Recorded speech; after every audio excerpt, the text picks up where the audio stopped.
संत लोग अपना एक ऐसा कोई स्थायी निवास नहीं होता है, क्योंकि चलते फिरते कहते हैं संत लोग जो है ये गंगा की तरह चलते फिरते जो फकीर होते संत होते हैं। तो नदी में कोई भी स्नान कर सकता है, लेकिन उनको याद रखना इंसान वही है, महान वही है, धर्मात्मा वही है, पुण्य आत्मा वही है जो सुन करके अपने जीवन में उसको उतारने की कोशिश करता है। कोई ज्ञानी ऐसा कहीं जा रहे थे तो रास्ते में किसी का इकलौता बेटा जो है उसकी मौत हो गई है, तो बहुत उसकी माता जो है वहां बैठ करके सभी लोग रो रहे हैं। ये परमात्मा ने ऐसा ही संसार रचाया हुआ है, जब तक जीव को इसका बोध नहीं होता है, उस तत्व की प्राप्ति नहीं होती है, तब तक उसका इस संसार में मोह से ग्रस्त होकर आना जाना बना ही रहता है। इसीलिए संत महापुरुष प्रयास करते हैं कि तुम इस राशि के चक्कर से, इन आदि व्याधियों से, इस दुख से जो है अगर निकलना चाहते हैं तो तुम अपने जीवन में उस परम पिता परमात्मा की शरण में आकर के जो है तुम अपने को सदा के लिए सुखी कर सकते हैं। तो यानी वहां गए और उन्होंने बड़ा उपदेश किया उनको कि ये संसार ही परमात्मा ने ऐसा रचाया हुआ, आप ऐसा इतना क्यों बदलाव कर रहे हो। बहुत उन्होंने उपदेश किया तो थोड़ा उनको शांति मिली, क्योंकि परम पिता परमात्मा के नाम में संतों के मखारविंद से, इसीलिए कहते हैं यहाँ किसी ऐसी विद्वान ब्राह्मणों का निवास होता है, वहाँ हर समय मंत्रों के नाम, मंत्रों का उच्चारण होता रहता है, वहाँ भी धर्म का वास होता है। जहाँ कोई संत महापुरुष रहते हैं वहाँ भी हर समय उस परमात्मा के नाम का गुणगान होता रहता है। इसीलिए कहते हैं जिस जगह संत महात्मा, वहाँ पर उस परम पिता परमात्मा के नाम की वाणी का सुबह शाम उच्चारण होता है, वो वायुमंडल भी इतना शुद्ध होता, वो जगह भी इतनी शुद्ध होती है कि वहाँ बैठने पर आपका मन और आपका जपा हुआ नाम और आपका किया हुआ कोई सेवा वो अनंत गुना हो जाती है। इसलिए याद रखना। तो कहते हैं कि ऐसी जगहों में आकर के अगर तुम अपने आप को जरा बदलने की कोशिश करना, तो कहते हैं कि वो तो थोड़ा समझ गए, चुप हो गए, बदलाव बंद कर दिया, जो आगे का काम किया, लेकिन एक दिन क्या हुआ, कहते हैं कि उनके घर में ही जो है उन्होंने कोई बकरी ऐसी रखी हुई थी दूध देने वाला, तो कहते उसकी मौत हो गई तो वो भी रोने लगे। तो उधर से कहीं आए वो, तो उन्होंने कहा क्या बात है आप रो रहे हैं। कहते हैं ऐसे ऐसे इनकी बकरी मर गई है इसलिए रो रहे हैं। तो उन्होंने कहा कि जब मेरा इकलौता बेटा मरा था उस वक्त तो आपने बड़ा उपदेश किया था, और आज बकरी के लिए तुम इतना रो रहे हो। कहते इकलौता बेटा आपका था, बकरी तो ये हमारी थी ना। इसलिए तो कहने का भाव, इंसान जो है ये अपनी को किसी चीज के साथ बांध लेता है, इसको इतना मुहत्तब हो जाता है, वो ममता जो है सदा जुड़ी रहती है और सदा ही आने जाने का कारण हमारा बना रहता है। ये संसार बुरा नहीं, ये परिवार बुरा नहीं है, लेकिन आपने अपने आप को जो सुन करके उसके जीवन में, कहते जिसके जीवन में उतर जाता है उसका कल्याण हो जाता है, तो आपने इसको जो है अपने जीवन में उतारना है। और अभी मेरे को याद आया, मैं सुनाता हूँ आपको कि जिनका इकलौता बेटा हुआ, धन्य ऐसी नारियां जिन्होंने अपने को कुर्बान कर दिया और लेकिन न्याय किया।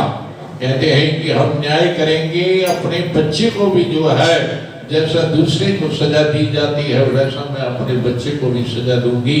ऐसा हमें भी सीखना है कि हमें अपने जीवन में अपने बच्चों को परमात्मा को लगाने के लिए आपने वहां थोड़ा अपने आप को भी वैसा आत्म बल प्राप्त करके अपने बच्चों को भी सिखाना है और अपने इर्द गिर्द भी जो लोग हैं उनको भी बताना है, तभी हमारा आना जो है सार्थक होगा। तो अभी आप सुनिए महाराज जी से 20 मिनट के लिए जो है, महाराज जी क्योंकि बहुत विद्वान है, बहुत अच्छा बोलते हैं और ये वहाँ पर गीता आदि का जो है पाठ ही करते हैं, सुनाते हैं, क्योंकि वहाँ पर कथा फैक्ट्री में जो हो, अब बुजुर्ग वो तो मालिक चलेंगे, उनके बच्चे हैं आगे, उन्होंने यो है बड़ा अच्छा काम किया हुआ शिव का मंदिर और बड़ा अच्छा श्रृंगार होता है वहां अंदर फैक्ट्री के साथ, और जो है वहां पर किसी भी महान एक आत्मा को वो रखते हैं। क्यों? संतों को रखना, कहते ये एक बहुत बड़ा काम होता है। जैसे हाथी को रखना, ऐसे किसी महात्मा को रखना, कहते ऐसा नहीं, क्योंकि हम थोड़ी सी बात में जो है बहुत कई बार जो है क्रोध में आ जाते हैं और अपना लक्ष्य छूट जाता, भूल जाते हैं। संतों का स्वभाव होता है, कहते हैं कि कुछ ना कुछ वो बोलेंगे आपके सुधार के लिए, लेकिन हम लोग जो है कम बुद्धि होने के कारण कहते अपने सत्पथ से जो है अलग हो जाते हैं और सदा के लिए परमात्मा का नाम छूट जाता है। इसलिए समझना है, क्योंकि संतों का जो बोलना भी होता है, कई बार उनकी वाणी में ऐसा कहते हैं कड़वापन होता है, तो हमें कई बार बड़ा गुस्सा भी नहीं, क्रोध नहीं करना, कहते सुन करके जो है आपने उसमें से भी कुछ न कुछ निकाल लेना है। इसीलिए कहते हैं तुम कहीं भी जाओ, आपको किसी भी चीज से ज्ञान प्राप्त हो सकता है, अगर आपका मन वैसा होगा तो। इसलिए आप जो है बड़े प्रेम से जो है महाराज जी से कुछ जो है आप अपने कानों को, अपने जीवन को जो है कानों से सुन करके अपने जीवन को बदलने के लिए जो है आपने अपने जीवन में उतारना। ओम शांति शांति शांति। ओम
जैसे नेत्रों का काम है देखना, आंखों के सामने कुछ आएगा तो वो दिखाई पड़ेगा, हम चाहें या ना चाहें। अगर प्रकाश है, हमारी आंखें ठीक हैं, तो जो चीज़ सामने आती है वो दिखाई देती है। कानों का काम है सुनना, सब अपना अपना इंद्रियां अपना अपना सब काम करते हैं। इसी प्रकार से मन का काम क्या है? मन का काम है चाहना। मन में इच्छाएं उत्पन्न होती हैं, तो इच्छाओं को उत्पन्न हम करते नहीं जानबूझ के, अपने आप हो जाती हैं, क्योंकि मन का काम ही है। मन का काम है प्रेम करना। ये चाह माने इच्छा, प्रेम की ही अभिव्यक्ति है। जो चीज़ नहीं मिलती उसको पाने की इच्छा होती है।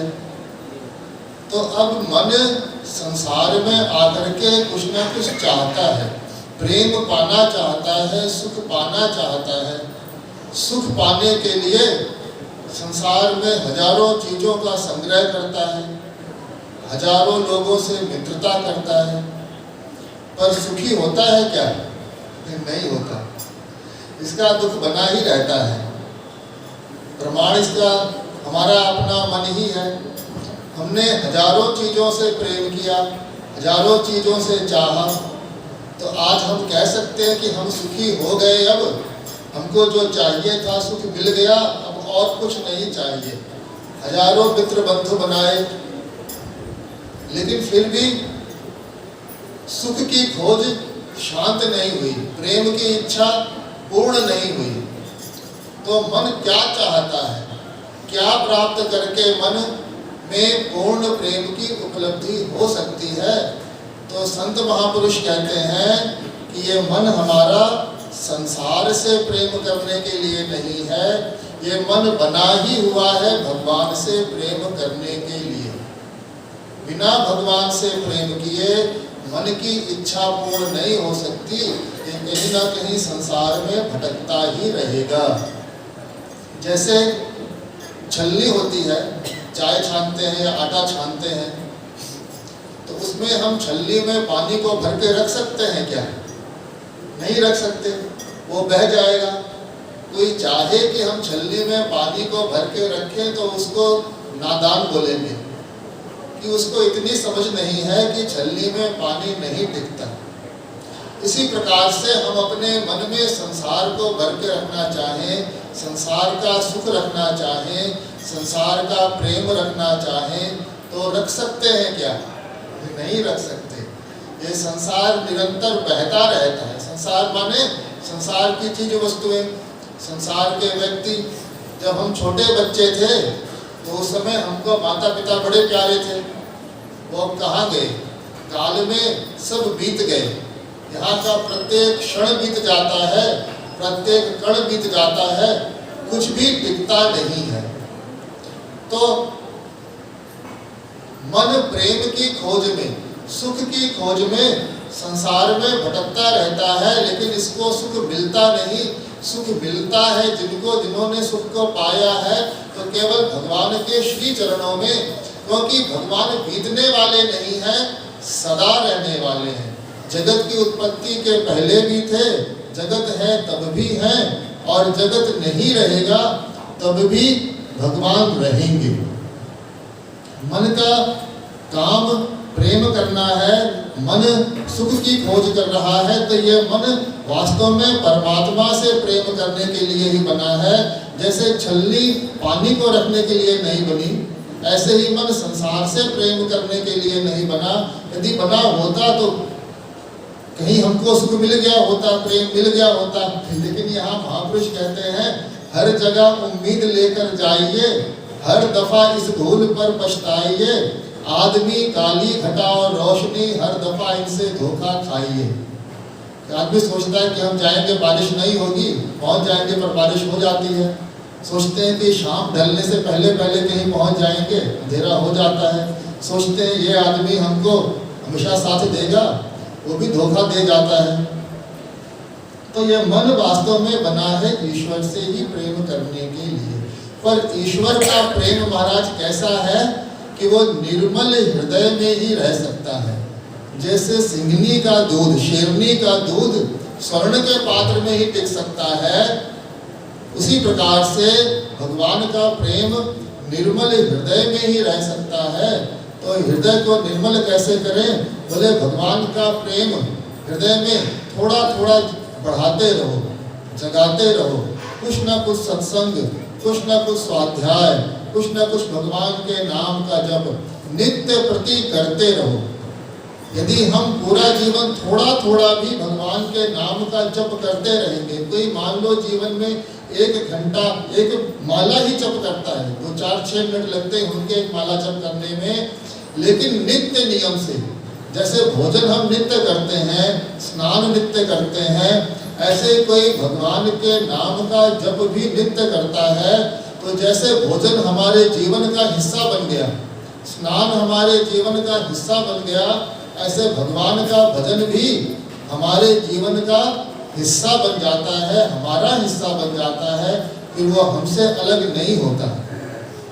अब महाराज संसार में कोई कार्य आरंभ करे, दूसरी बात शुरू कर रहे हैं कि संसार में कोई कार्य आरंभ करें, उसमें विघ्न आ जाए तो वो कार्य पूर्ण नहीं भी होता।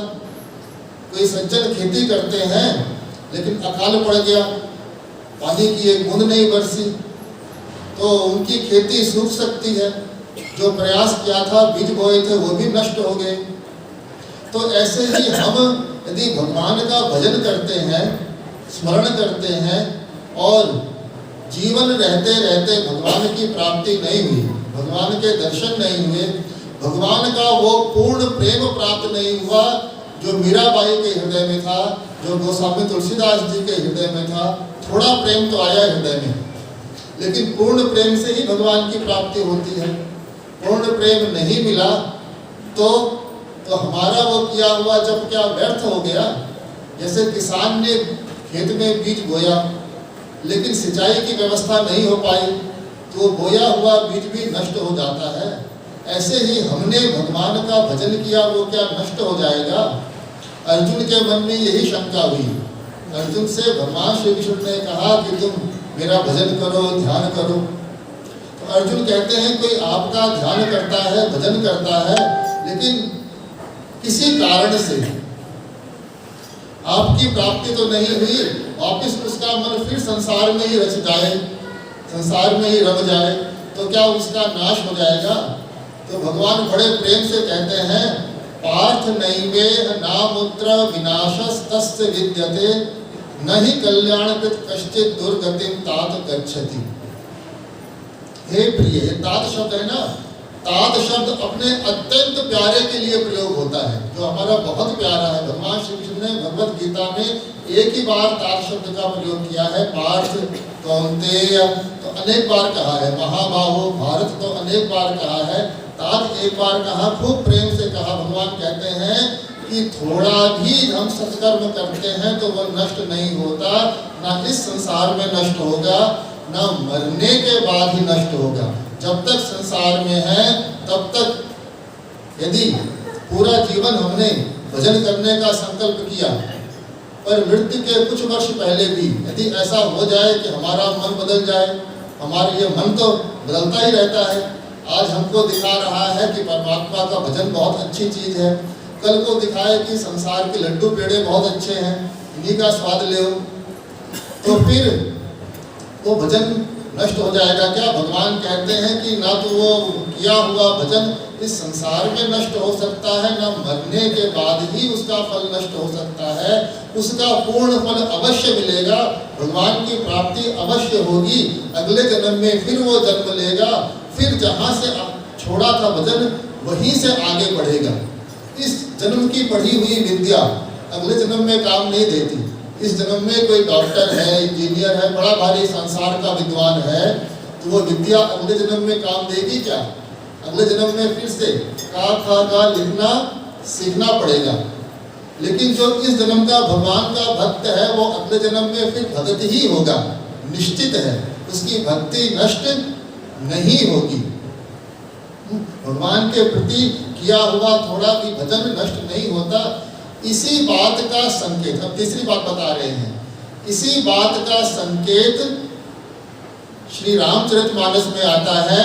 इसी बात का संकेत करती है ये दिवाली, दीपोत्सव, जो उत्सव है, दिवाली पर्व है, ये भी यही संकेत करता है।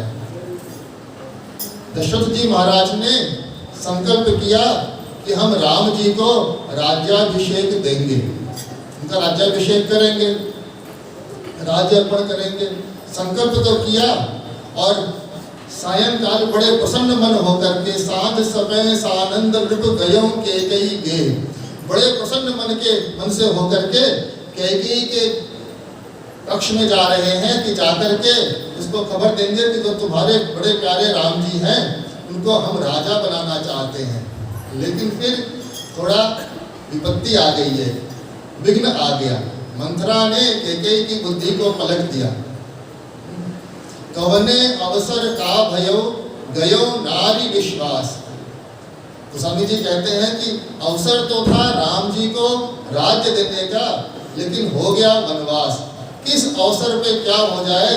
दशरथ जी को अपनी रानी कैकेयी पर बड़ा विश्वास था। कैकेयी अक्सर बोलती थी कि हमको भरत जी से भी अधिक प्यारे राम जी हैं। उनका वो विश्वास टूट गया, राम जी को राज्य नहीं दे पाए, लेकिन वन में भेजना पड़ा। इसी चौपाई में गोस्वामी जी आगे कहते हैं कवने अवसर का भयो गयो नारी विश्वास जोग सिद्धि फल समय जिमी जति अविद्या नाश।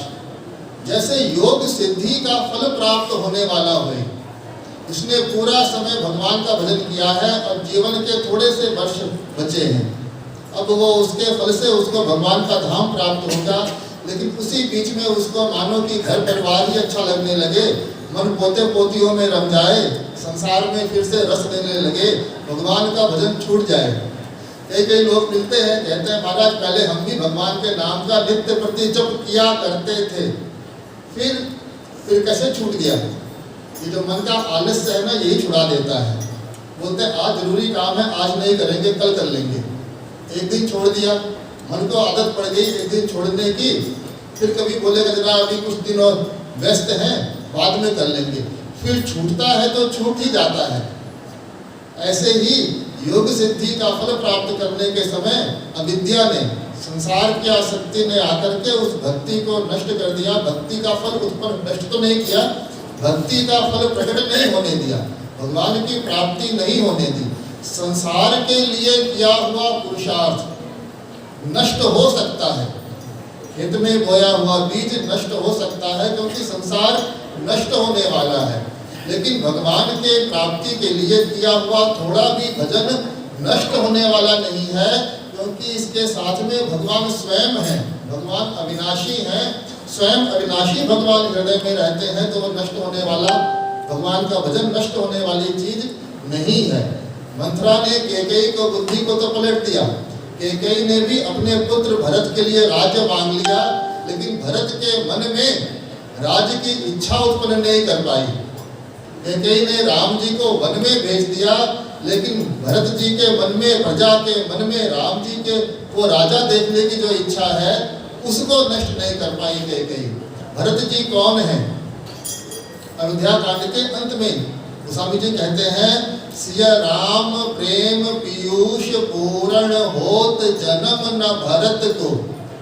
यदि राम जी, तो भरत जी कौन है? सिया राम पीयूष पूर्ण, सिया राम स्नेह पीयूष पूर्ण।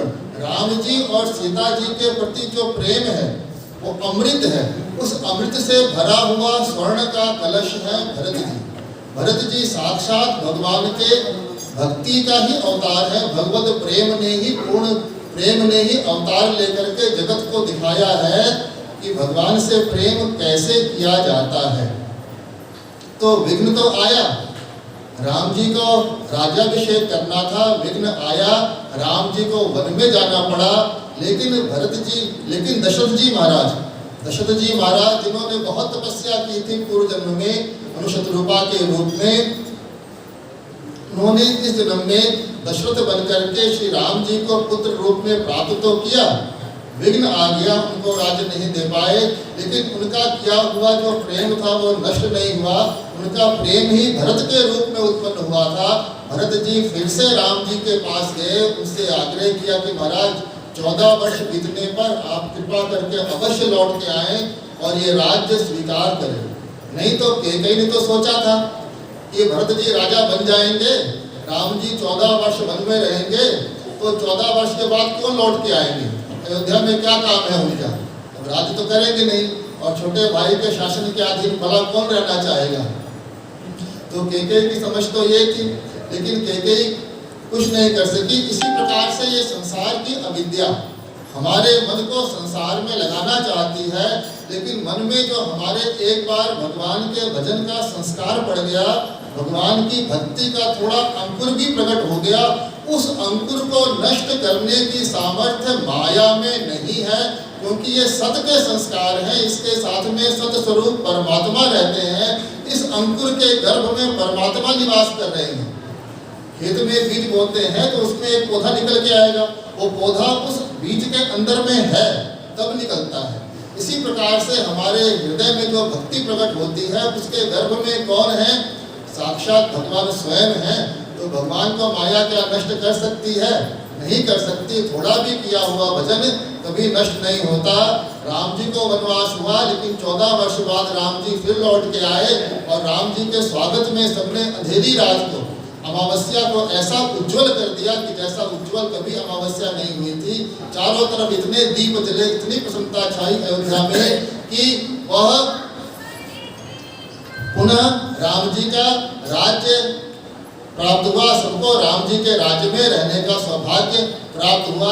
इसी प्रकार से भक्त यदि भगवान से कभी विमुख भी हो जाता है, होना तो नहीं चाहिए, लेकिन अनेक जन्मों के संस्कार हैं, कौन सा संस्कार प्रकट होकर के कब क्या करते कुछ नहीं कह सकते।